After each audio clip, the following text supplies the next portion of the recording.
We call the KTM 390 Adventure X the default adventure from that line. This is that motorcycle.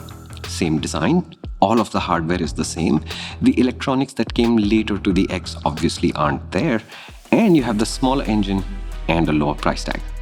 So the KTM 250 Adventure sounds good, right? I agree, it does. But in the real world, it just doesn't work that well.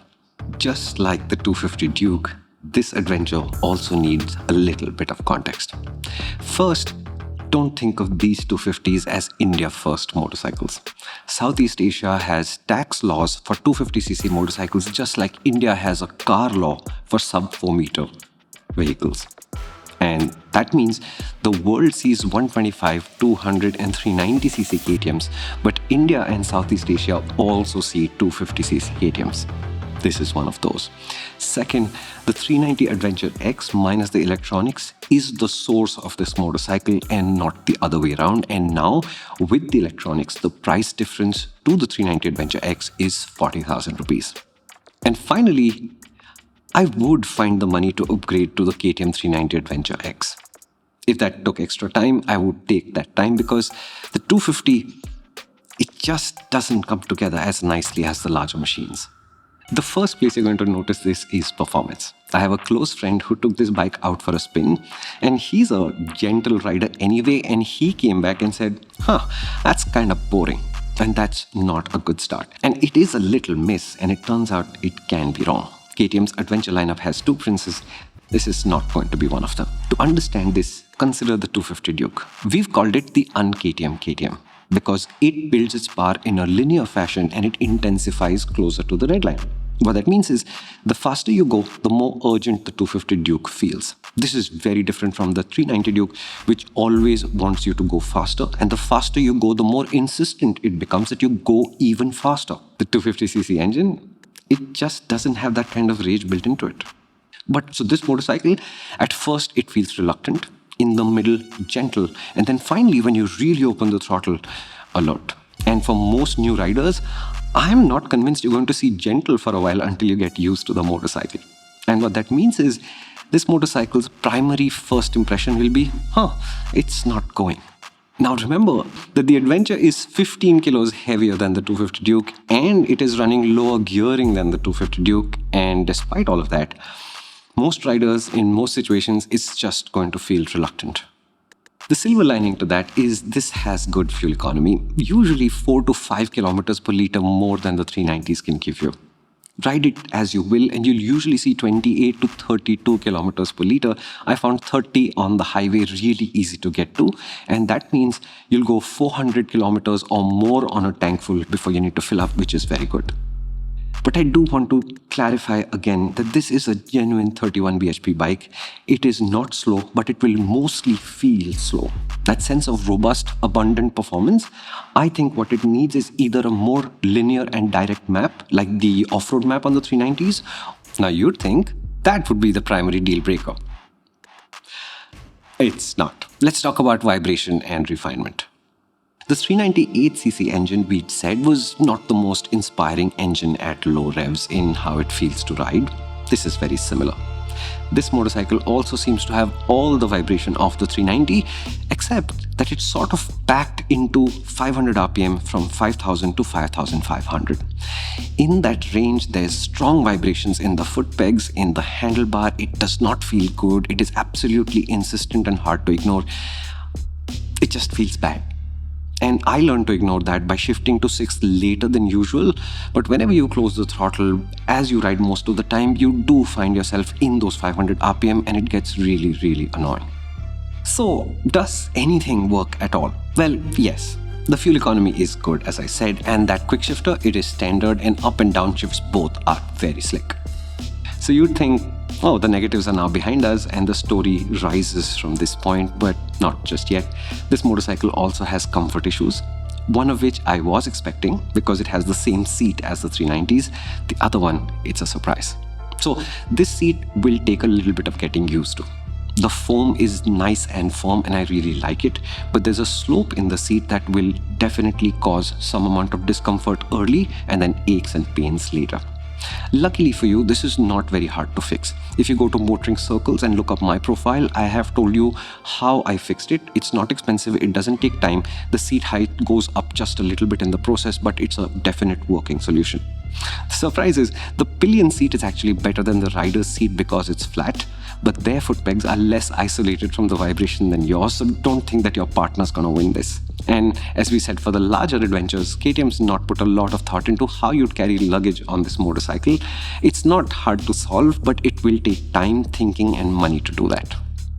And now comes the surprise. The 250 has the exact same suspension setup as the 390 Adventure X, which means the long travel suspension and the rear preload adjustment, etc. And the 390 Adventure X, it can nearly match the plushness of the Himalayan, and it feels really good to use. This motorcycle though is 5 kilos lighter, and I'm surprised at how much of a difference that makes, because the ride quality of this is kind of feedbacky and constantly, and I'm not convinced that a lot of you, unless you're a heavy rider, are going to enjoy it.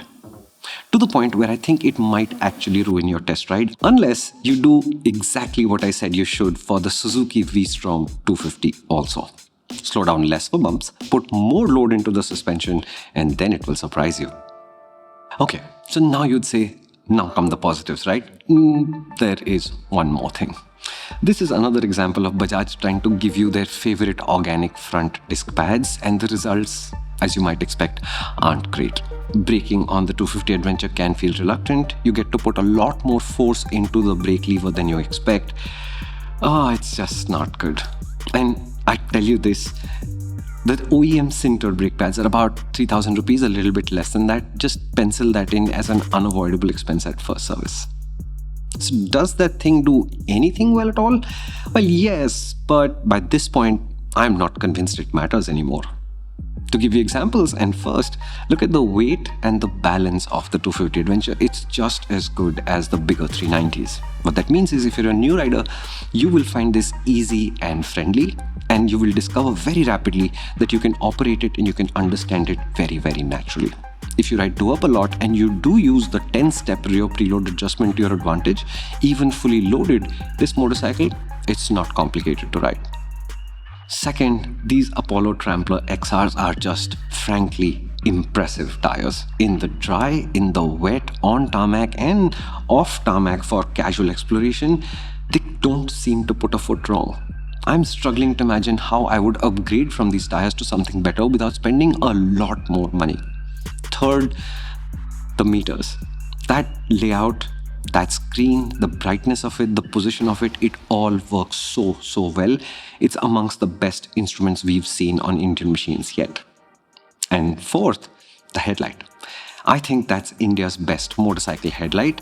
On these machines, it does come adjusted, pointing a little bit high. It's a legal thing. But what you have to do is put an Allen key into the hole under the headlight and turn it and lower the headlight, and you will find a very, very powerful and effective headlight even in our conditions. Okay, I want to go out and ride something more interesting than this. So here's what I think you should do. If you want more details on this motorcycle, go and find the view on the old 390 Adventure X. The thumbnail will say value star or something like that. On the MotorInc app, at the end of that video is the notes section. Most of the stuff there applies directly to this. You can also check out guides on the MotorInc app, which contain the FAQs, which will contain all the other information like service and warranty, etc.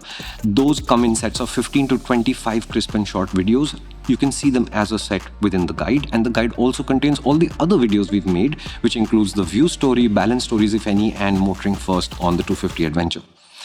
Plus, there is specification, there are images, and there are small pieces of text that give you the information you need to quickly reach a decision whether you should buy one, or in this case, not. The reason I'm telling you this is because I am done here. First, I do not think that the KTM 250 Adventure is worth buying. See, if you have sugar, eggs, baking powder, and flour, you don't have cake. This is a derivative of the 390 Adventure X, and unfortunately for this motorcycle, it's just a little too obvious what's going on.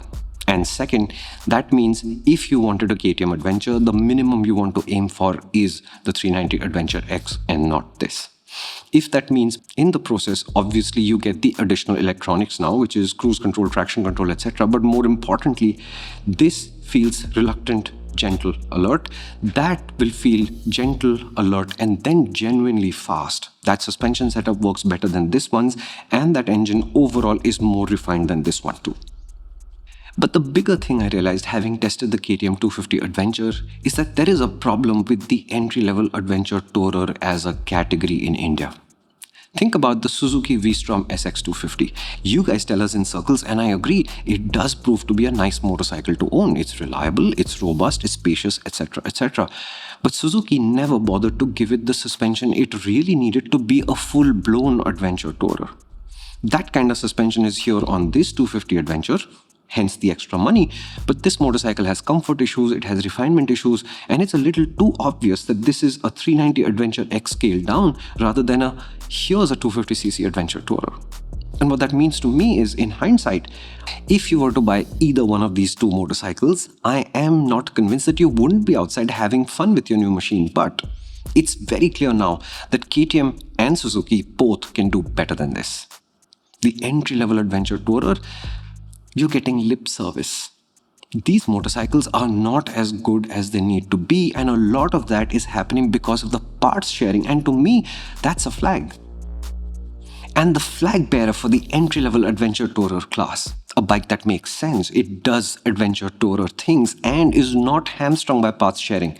That motorcycle, it's not here yet.